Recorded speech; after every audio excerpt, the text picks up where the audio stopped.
Hello students, तो कैसे आप सब। आज हम सॉल्व करने वाले हैं क्वेश्चन नंबर 31 से लेके अपने 41 तक। ठीक है, तो स्टार्ट करते हैं क्वेश्चन नंबर 31 से।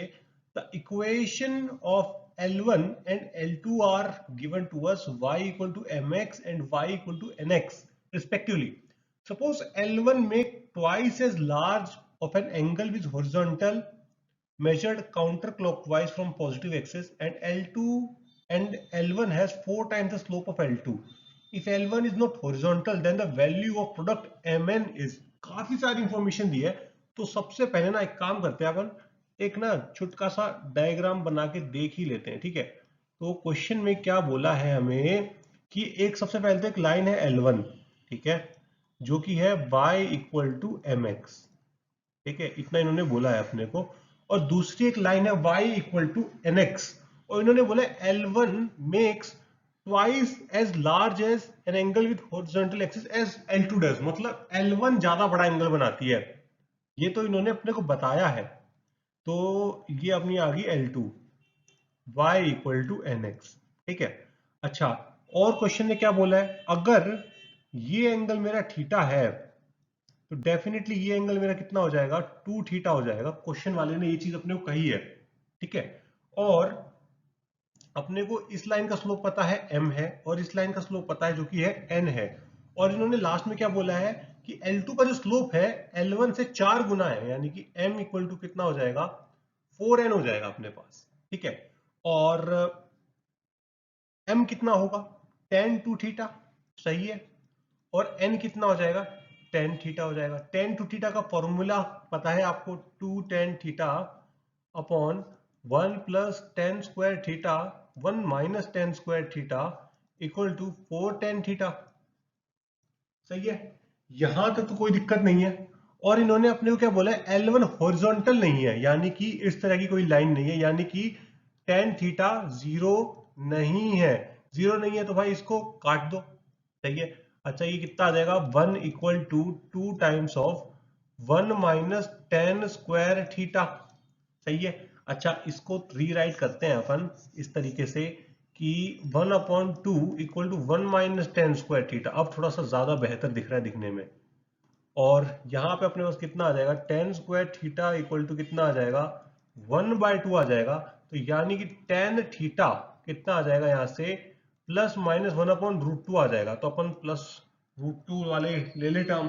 ठीक है, अच्छा, तो ये 1/√2 जो वैल्यू आई है, ये किसकी वैल्यू आई है, जो 1/√2 वैल्यू आई है, ये अपनी आई है n की वैल्यू। ठीक है, और m कितना हो जाएगा, m कितना हो जाएगा, 4n। तो 4/√2 यानी कि 2√2। सही है, तो इनका प्रोडक्ट पूछा है, तो ये प्रोडक्ट बताओ मुझे फटाफट। 2 ही तो हो जाएगा, आंसर कौन सा हो जाएगा, C. Given a 0 0 b x y with x belong to 0 1 और y is greater than 0, and let the slope of line AB is equal to m1, point C lies on x equal to 1 such that slope BC is equal to m2, और इनके बीच में बता दिया कि m1 बड़ा है m2 से। तो हमसे एरिया पूछा है, एरिया का एक्सप्रेशन कुछ इस प्रकार से आएगा। चलो पहले काम करते हैं, एरिया निकाल लेते हैं। एरिया का फॉर्मूला आपको पता है, half into x1 y1 1 x2 y2 1 x3 y3 1, इस तरीके से कुछ बनेगा। और अगर अपने देखें, जानकारी देखते हैं सबसे पहले गिवन क्या क्या है और निकालना क्या क्या है। सबसे बेसिक तरीका है कोई भी क्वेश्चन को सॉल्व करने का। सबसे पहले तो इन्होंने अपने को एक लाइन दी है, ठीक है, जो कि अपनी है y equal to m1x type की। ठीक है, ये पॉइंट A है और ये कोई पॉइंट अपना आ गया B। उसके बाद इन्होंने क्या कहा है अपने से कि कोई एक लाइन है x इक्वल टू 1, यहां पे बना देता हूं x इक्वल टू 1 में। ठीक है, लो भाई, ये आ गई अपनी x इक्वल टू 1। और इस x इक्वल टू 1 से, इस x इक्वल टू 1 से हमें क्या करना है, एक पॉइंट बनाना है C। लो भाई, ठीक है, ये अपना पॉइंट आ गया C। तो B के जो कोऑर्डिनेट्स हैं वो कितने गिवन है, x, y गिवन है। ठीक है, C क्योंकि x इक्वल टू 1 पे लाई करता है, तो एक काम करते हैं, इसका नाम 1, C रख लेते हैं। और इन सबको ज्वाइन करता हूं तो मेरा एक ट्राइंगल बन जाएगा खूबसूरत सा ABC। और हमसे इस ट्राइंगल का एरिया पूछा है, तो आप देखो ए का कोऑर्डिनेट तो आपको पता ही है 0 0 है, सही है। अच्छा, और इन्होंने ये जो लाइन है ना बीसी, इस इस लाइन का इन्होंने अपने को बताया है स्लोप, यानी कि ये एंगल बता दिया इन्होंने, इसका स्लोप बता दिया इन्होंने अपने को, ठीक है। ओके, तो काफी सारी इंफॉर्मेशन अपने को क्वेश्चन में गिवन है। तो सबसे पहले स्लोप ऑफ ए बी कितना है, स्लोप ऑफ ए बी अपने को गिवन है m1, और स्लोप ऑफ बी सी अपने को गिवन है m2। ओके, तो अगर मैं आपसे पूछूं मुझे स्लोप बताओ इस लाइन का, मतलब एकदम एक्सप्लिसिटली अगर आप निकालना चाहें तो कैसे निकालोगे? तो अगर m2 इक्वल टू कितना लिखोगे, इन दो पॉइंट्स को पकड़ के लिखता हूं मैं स्लोप, तो वो हो जाएगा c minus y upon 1 minus x. मेरा मेन पर्पस क्या है, सबसे पहले आप ये समझो, मैं एरिया निकालना चाहता हूं, और एरिया के लिए मेरे पास c की वैल्यू कुछ भी नहीं है, पहले c निकालना पड़ेगा तभी आगे कहानी बढ़ेगी, ठीक है। तो यहां से y की वैल्यू कितनी आ जाएगी, ये वाला y जो है ये वही वाला है जो लाइन AB पे लाई करता है, तो मैं y को क्या लिख सकता हूं, m1x, है ना। तो ये हो जाएगा m1x अपॉन 1 माइनस एक्स, ठीक है। तो यहां से अगर मैं क्या लिख सकता हूं, m2 minus x times of m2 equal to c minus m1x। x वाले टर्म एक तरफ कर लेते हैं, ठीक है। तो ये अपने पास आ जाएगा x times of m1 minus m2 plus m2 equal to c। लो भाई, c की वैल्यू अपने पास आ गई। अब इसको पकड़ो, डिटर्मिनेंट को पकड़ते हैं अपन, ठीक है। डिटर्मिनेंट को पकड़ते हैं और इसको सॉल्व करते हैं। तो हाफ, सबसे पहले 0 0 1, और यहां लिख दो x, y की जगह रख देता हूं m1x रख दूं मैं, कोई दिक्कत थोड़ी ना है, y m1x1, और यहाँ x3 की जगह आ जाएगा 1, और c की जगह पे एक बार c ही रहने देते हैं, बाद में रख लेंगे। तो ये आ जाएगा हाफ, और रो 1 के अक्रॉस एक्सपैंड करते हैं अपन, तो बाकी दो तो ये जीरो ही है, लास्ट से पकड़ेंगे अपन सीधा। तो xc माइनस m1x, क्या बात है। तो अगर c की वैल्यू यहां से पुट करो अब, तो अपने पास आ जाएगा 1/2, ये कितना आ जाएगा, x square, m1 minus m2 plus m2x minus m1x, सही है। तो यहां से अपने पास कितना निकल के आ रहा है, half m1 minus m2 common निकाल लूं, m1 माइनस m2 कॉमन निकाल लूं, तो मेरे पास अंदर क्या बचेगा, एक्स स्क्वायर प्लस एक्स बच जाएगा, नहीं माइनस एक्स बच जाएगा अपने पास, ठीक है। और क्योंकि एरिया पॉजिटिव होता है तो एक मॉड भी लगना चाहिए, ठीक है। यहां तक तो अपने को कोई दिक्कत नहीं है, सही है, सब कुछ सेटल्ड है, वेल सेटल्ड है। अच्छा, तो अब देखो ये जो एरिया आया है, और अपने को देखो क्या दिया है, x किस में है, 0 से 1 के अंदर है, और जब 0 से 1 के अंदर x होगा तो डेफिनेटली एक्स स्क्वायर जो होगा ना आपका, वो छोटा होगा x से। तो इसका मतलब मेरे को एरिया को जो ना अपने नेगेटिव साइन के साथ खोलना चाहिए, तो मेरा एरिया कितना आ गया, -1/2 m1 माइनस m2 x, या फिर माइनस को अंदर मल्टीप्लाई कर देता हूं मैं, ठीक है, और ये x माइनस एक्स स्क्वायर हो जाएगा, ये आ गया मेरा एरिया। और अब मैं इसके साथ कंपेयर करूंगा, कंपेयर करूं, fx की वैल्यू कितनी आ गई, fx इक्वल टू आ जाएगा x माइनस एक्स स्क्वायर। अब बस इसकी मिनिमम वैल्यू निकालनी है, सॉरी मैक्सिमम वैल्यू निकालनी है, तो f डैश करो, तो ये 1 minus two x equal to 0, तो यानी कि x की वैल्यू, अच्छा 1/2 तो छूट ही गया अपना, 1/2, तो x की वैल्यू कितनी आ गई, 1/2 आ गई, और f डबल डैश करोगे तो माइनस कितना आ जाएगा, 1 आ जाएगा, जो कि मतलब 1/2 मैक्सिमम पॉइंट हो गया। तो इसमें 1/2 रखो, और जब आप रखोगे तो आपका आंसर क्या आ जाएगा, 1/8 आंसर आ जाएगा, तो ऑप्शन डी सही है।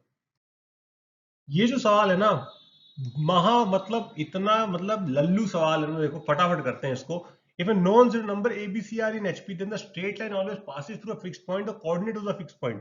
तो भाई ABC आपको HP में दिए हैं, तो इसका मतलब इमीडिएट क्या सोचोगे आप, 1/a 1/b 1/c किस में हो गए, AP में हो गए, और AP की कंडीशन क्या है, 2/b equal to 1/a plus 1/c, यानी कि मैं क्या लिख सकता हूँ, 1/a minus 2/b plus 1/c बराबर 0।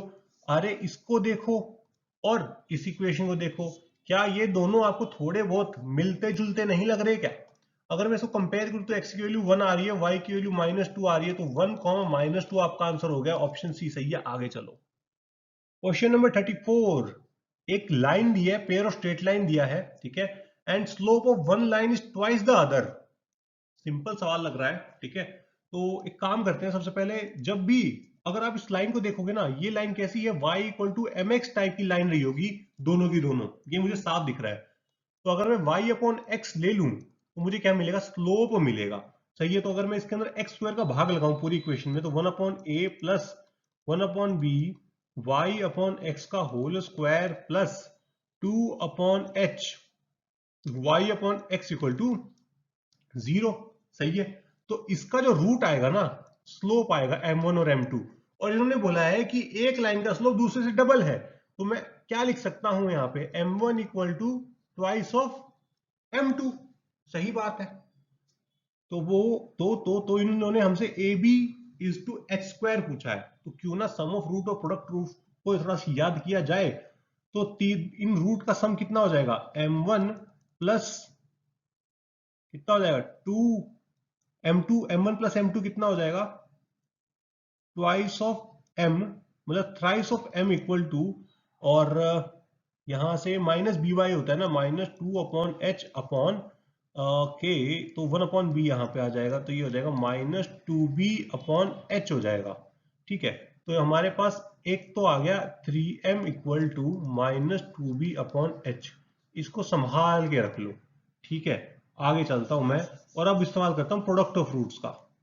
प्रोडक्ट ऑफ रूट्स को याद करते हैं, तो वो कितना हो जाएगा अपने पास, 2m स्क्वायर, है ना, सही है। तो 2m square equal to c by A, तो c कौन है, 1/a, और a कौन है, 1/b, तो यहां से b/a आ गया।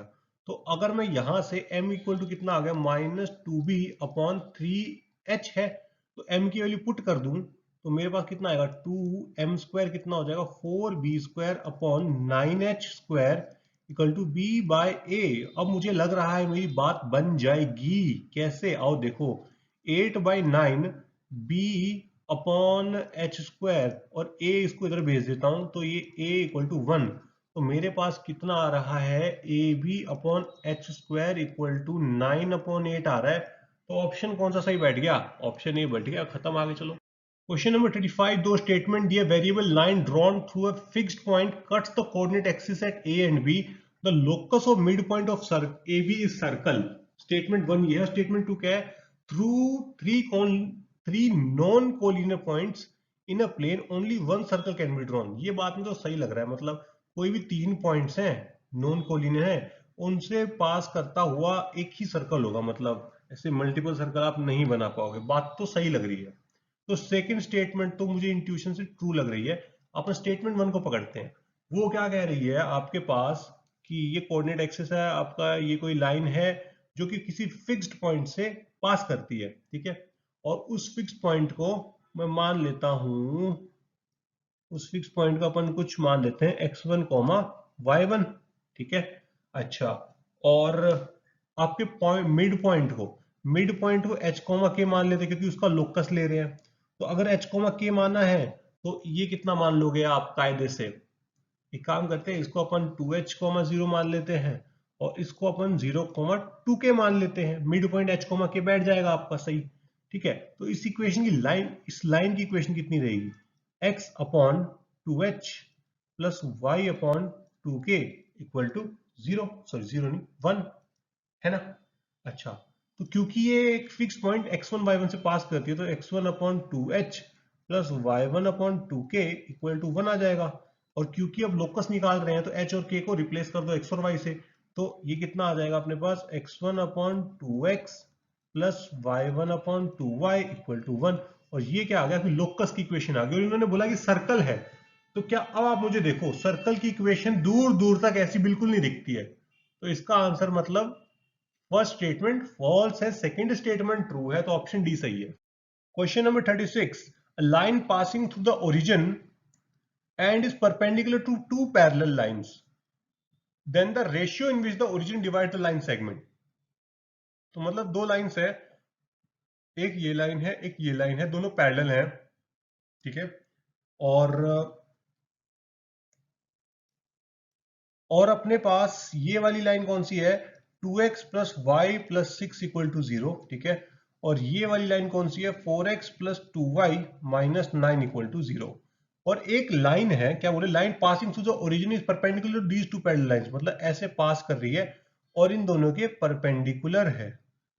और मुझे जानना है कि ओरिजिन ना इस लाइन को किस रेशियो में डिवाइड कर रहा है। बड़ा सरल सवाल है, ठीक है। ये ए हो गया, ये ओ हो गया, इसको बी बोल देते हैं। अगर मैं ये डिस्टेंस ओ ए निकाल लूं और फिर ओ बी निकाल लूं और उसको फिर डिवाइड कर लूं तो मुझे रेशियो पता चल जाएगा डिस्टेंस का, किस रेशियो में डिवाइड हो रही है। तो मुझे क्या निकालना है, ओ ए निकालना है। ओ ए क्या है अपना, perpendicular distance of line 2x plus y plus 6 equal to 0 from origin. तो परपेंडिकुलर डिस्टेंस निकालना है बस। तो कितना आ जाएगा, ये आ जाएगा 6 अपॉन अंडर रूट 4 प्लस 1, यानी कि 6 अपॉन रूट 5 आ गया, ठीक है। सिमिलरली बीओ निकाल लो, बीओ आ जाएगा आपके पास माइनस 9 अपॉन रूट कितना आ जाएगा 16 प्लस ये हो जाएगा 4, 16 प्लस 4 20, रूट 20 आ जाएगा आपके पास 9 अपॉन रूट 20। अब देखो सिंपली क्या करो, एओ अपॉन बीओ निकालो। एओ बीओ करोगे ना 6 upon root 5 into root 20 upon 9। तो इसको काटाकुटी करते हैं तो ये चला जाएगा 2 टाइम्स और ये चला जाएगा 3 टाइम्स। रूट 5 कट गया, 8 अपॉन 3 इसका आंसर आ रहा है। नहीं, कुछ गड़बड़ कर दी क्या अपन ने, हाँ सॉरी, 8 अपॉन 3 नहीं, यहां से 2 निकल के आएगा ना, तो 4 अपॉन 3, 4 अपॉन 3 यानी कि हाँ डी हो जाएगा, क्योंकि थोड़ा बहुत ऊपर नीचे तो चलता है ना, क्योंकि भाई इन्होंने बीओ अपॉन एओ लिया होगा, तो इसका आंसर 3 अपॉन 4 हो जाएगा, D. Question number 37. If a vertex of a triangle is 1, 1 and the midpoint of two sides through this vertex are given, then the centroid, बड़ा ही सरल सा सवाल है। इन्होंने क्या बोला है कि आपको एक ट्राइंगल गिवन है, ठीक है।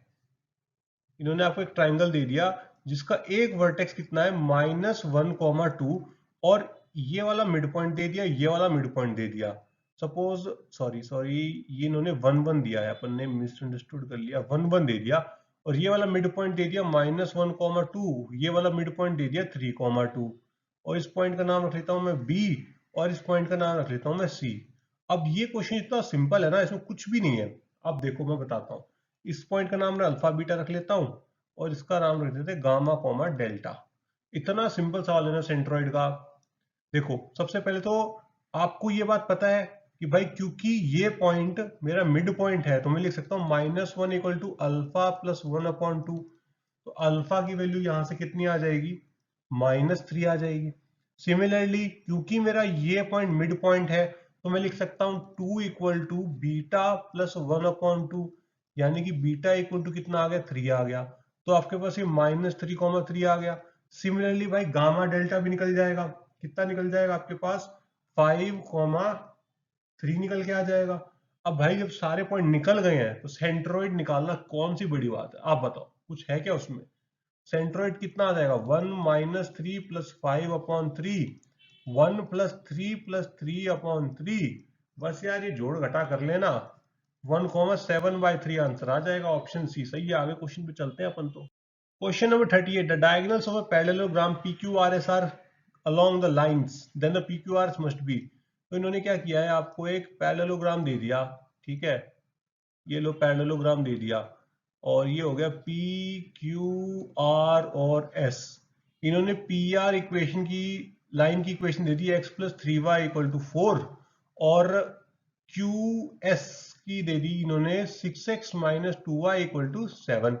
अच्छा, इन्होंने पूछा कि ये स्क्वायर है, रेक्टेंगल है, क्या चीज है। तो अगर इसका स्लोप देखोगे ये कितना है, इसका स्लोप आ जाएगा आपका -1/3 आ जाएगा और इसका स्लोप अगर आप देखोगे तो वो 3 आ जाएगा और इनका प्रोडक्ट देखोगे तो मतलब -1 आ गया। तो इससे एक बात पता चल गई कि PR और QS दोनों क्या है, परपेंडिकुलर है। अब परपेंडिकुलर है तो A तो नहीं हो सकता, ठीक है, और D भी नहीं हो सकता। तो बचा कौन, या तो स्क्वायर होगा या रोम्बस होगा। अब इस सवाल में देखो इन्होंने क्या करा, ठीक है, इस सवाल में इन्होंने क्या कहा कि इसका आंसर रोम्बस होगा। क्यों, क्योंकि स्क्वायर में जो है ना ये डायगोनल्स की ना लेंथ बराबर होती है और रोम्बस में नहीं होती, इसलिए रोम्बस इसका आंसर होगा। क्योंकि इसमें क्वेश्चन में इन्होंने इस लेंथ के बारे में कोई कमेंट ही नहीं किया है, तो इसलिए कुछ कहा नहीं जा सकता। ठीक है, तो मतलब ठीक है रोम्बस आ गया, लेकिन मेरे को पर्सनली बताऊं तो मुझे मजा नहीं आया इस एक्सप्लेनेशन से, बट यही है इसका एक्सप्लेनेशन, क्योंकि क्वेश्चन में इतनी ही इंफॉर्मेशन दी मैंने। Question number 39, 2 points on the line x plus y equal to 4 that lie at the unit perpendicular distance from the line this are given to us। मतलब कि भाई इन्होंने बोला है कि एक ये लाइन है x plus y equal to 4, ठीक है, और एक और लाइन गिवन है, ठीक है, एक और लाइन गिवन है जो कि है 4x plus 3y equal to 10, और इस पे एक पॉइंट, दो पॉइंट्स हैं, ठीक है, वो दोनों पॉइंट्स क्या है, इससे वन डिस्टेंस पे है और परपेंडिकुलर डिस्टेंस है, तो हमसे वो पॉइंट्स के बारे में पूछा है। ठीक है, तो भाई करना क्या है, कुछ भी नहीं करना, एक काम करो आप बस यहाँ पे पॉइंट को लेट कर लो अल्फा या फिर एक्स ही लेट कर लो, एक्स कॉमा 4 माइनस एक्स लेट कर लो बस। उसके बाद परपेंडिकुलर डिस्टेंस निकालो from this point and this line, तो ये कितना हो जाएगा अपने पास 4x1 minus plus 3 times of 4 minus x, x1 क्यों ले लिया, x ही लेंगे अपन तो, ठीक है, माइनस 10 अपॉन 16 प्लस 9, तो ये कितना आ जाएगा अपने पास 4x प्लस कितना आ जाएगा माइनस 3x, तो x बचेगा 12 माइनस 10 यानी कि 2 अपॉन 5, और ये इन्होंने डिस्टेंस कितना बोला है, 1 बोला है। ठीक है, तो 5 इक्वल टू कितना आ गया, मॉड x प्लस 2 हो गया। अब इसकी दो पॉसिबिलिटी बनेगी, तो एक तो जाएगा minus 5 equal to x plus 2, minus 5 equal to sorry plus 5 equal to x plus 2। एक तो x की वैल्यू यहां से कितनी आ गई, -7 आ गई, एक x की वैल्यू कितनी आ गई, 3 आ गई, तो यहाँ पे y की वैल्यू कितनी आ जाएगी आपके पास, -7 यहां रखो तो कितना आएगा 11, और ये इसके अंदर रखोगे तो y की वैल्यू यहां से आ जाएगी 1। तो इसकी क्या क्या पॉइंट्स निकल के आ गए, इसमें एक पॉइंट तो आ गया 11, अब इसका ना सम पूछा है देखो, तो पॉइंट्स पहले देखो क्या क्या आ गए, एक पॉइंट आ गया -7, 11, एक पॉइंट आ गया 3, 1, और इन सबका सम कर लो, -7 प्लस 11 प्लस 3 प्लस 1, ये करने को बोल रहा है आपसे ये। ठीक है, तो ये सम कितना आ जाएगा, 11 और 3 14, 15, 15 में से 7 घटा दो तो आपके पास 8 बचता है, तो इसका ऑप्शन डी सही हो जाएगा। क्वेश्चन नंबर 40, इस सवाल को सॉल्व करते वक्त ना बड़ा मस्त सा प्रैंक हो गया था मेरे साथ, बताता हूं कैसे। मैंने क्या करा, इन्होंने ना अपने को इक्वेशन दी है 3, ठीक है, और इन्होंने पूछा कि ऑर्थो सेंटर कौन से क्वाड्रेंट में लाई करता है, सही है, तो मैंने क्या किया, मैंने ना इनको फटाक से ना कन्वर्ट करके देखा x plus y equal to 1, और फिर उसके बाद इस वाली इक्वेशन को कन्वर्ट किया x upon 3 plus y upon 2 equal to 1, और इसको कन्वर्ट करके मैंने लिख दिया x upon -1 plus y upon 4 equal to 1, और फिर मैंने इसको ड्रॉ कर लिया फटाफट, तो x plus y equal to 1 की लाइन ये हो गई, ठीक है, और उसके बाद ये वाली लाइन कौन सी हो जाएगी आपकी, एक्स कोऑर्डिनेट, एक काम करते हैं पहले इसको थोड़ा छोटा करते हैं, हाँ आप सही है, और एक्स ये वाली लाइन मैंने ड्रॉ की, तो ये 3 यहाँ पे 2 यहाँ पे, तो ये कुछ ऐसे बन गई अपनी, ठीक है, और उसके बाद -1 यहाँ लेना है, 4 यहाँ लेना है, ठीक है, तो ये कुछ इस प्रकार से बन गया, और मैंने कहा कि देखो ट्राइंगल ये बन रहा है अपना, तो इसका मतलब कि कुछ भी नहीं, अब हो गया खत्म, क्योंकि ट्राइंगल अपना सारा का सारा लेफ्ट सेकंड क्वाड्रेंट में है, और ऑर्थो सेंटर यहीं कहीं होगा, तो सेकंड क्वाड्रेंट इसका आंसर होना चाहिए। मैंने ये सोचा, और फिर मैंने इसका सॉल्यूशन चेक, आंसर चेक किया ना, वो था ऑप्शन ए। मैंने सोचा ये क्या चमत्कार हो गया, भाई जब पूरा का पूरा ट्राइंगल यहाँ है सेकंड क्वाड्रेंट में, तो इसका ऑर्थो सेंटर भी सेकंड में होना चाहिए। ये खेल कर दिया इस क्वेश्चन वाले ने मेरे साथ। फिर मैंने ना थोड़ा सोचा, फिर मेरे को चमका कि जरूरी नहीं है कि अगर आपका ऑर्थो सेंटर फर्स्ट या मतलब ऑर्थो सेंटर हमेशा ट्राइंगल के अंदर ही हो सकता है बाहर हो सकता है, सही बात है, ठीक है। तो इस क्वेश्चन में क्या है, भले आपका और ट्राइंगल सेकंड क्वाड्रेंट में है, तो ऑर्थो सेंटर ट्राइंगल के अंदर लाइन नहीं करेगा। यहाँ पे कैसे और सॉल्व करते हैं इसको, देखो इसको थोड़ा सॉल्व करते हैं ढंग से, तमीज से सॉल्व करते हैं, जो एग्जैक्ट तरीका है ना। क्वेश्चन बड़ा सिंपल है, लेकिन मैंने थोड़ा ये चमत्कार और चालाकी के थ्रू जाने की कोशिश की, लेकिन मैं फंस गया। तो इन्होंने क्या बोला है कि देखो x plus y equal to 1, ठीक है, 2x plus 3y equal to 6 और 4x minus y plus 4 equal to 0। तो इस पॉइंट को निकालोगे तो ये -3,4 आ जाएगा, और इस पॉइंट को निकालोगे तो ये आपके पास -3/7 और 16/7 आ जाएगा। तो ये ऑल्टीट्यूड निकाल लो, इसकी लेंथ निकालो, और इस ऑल्टीट्यूड की लेंथ निकालो, ये वाली। तो अगर इनकी इक्वेशन निकालोगे, ये ए, इसका नामकरण कर देता हूं मैं, ये ए, ठीक है, इसका नाम बी, और इसका नाम सी, और इसका नाम पी रख लेते हैं, और इसका नाम अपन क्यू रख लेते हैं, ठीक है। तो अगर मैं इक्वेशन निकालूंगा, अगर एपी की इक्वेशन निकालूंगा, अब तो देखो बहुत आराम से निकाल लोगे, पॉइंट भी पता है, स्लोप भी पता है। तो एपी की इक्वेशन कितनी हो जाएगी आपके पास, एपी की इक्वेशन आ जाएगी 4y plus x equal to 13। और सिमिलरली क्यूसी की इक्वेशन निकालोगे ना, तो वो आपके पास कितनी निकल के आ जाएगी, 7y minus 7x equal to 19। और इसका कॉमन पॉइंट, इंटरसेक्शन पॉइंट निकालोगे ना, फिर आपके पास इसका आंसर आएगा, फिर ये ऑर्थो सेंटर निकल के आ जाएगा, और इसका करेक्ट आंसर पता है क्या हो जाएगा, फिर ऑप्शन ए सही हो जाएगा। समझे क्या चालाकी हुई इस क्वेश्चन में। मतलब एक बात मेन यहाँ पे सीखने वाली ये थी, कि दिमाग में रखने वाली, कि जरूरी नहीं है कि ऑर्थो सेंटर हमेशा ट्राइंगल के अंदर ही लाई करे, ठीक है।